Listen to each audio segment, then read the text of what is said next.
Bwana Yesu asifiwe. Ndugu wa wapendwa, ninawasalimu katika jina la Bwana wetu Yesu Kristo. Nilikuwa na neno, nilikuwa nataka niweze kuzungumza na wewe ndugu mpendwa.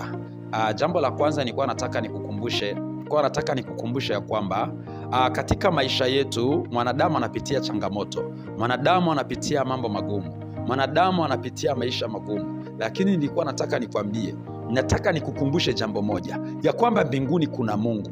Ndugu mpendwa, hayo mambo unapitia, hiyo shida unapitia, hayo matatizo unapitia, kwa nini hauwezi kumshirikisha Mungu? Wacha nikwambie kitu kimoja, wacha kwenda kwa waganga, wacha kwenda kwa wafumu wa dunia hii. Waganga hawawezi kukusaidia. Bwana Yesu asifiwe.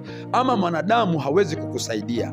Ndiyo, hata mwanadamu anaweza kukusaidia, lakini kile ninachojua, msaada wa mwanadamu unafika mwisho. Kuna wakati mwanadamu anafika mahali amechoka, lakini Mungu wetu hawezi kuchoka.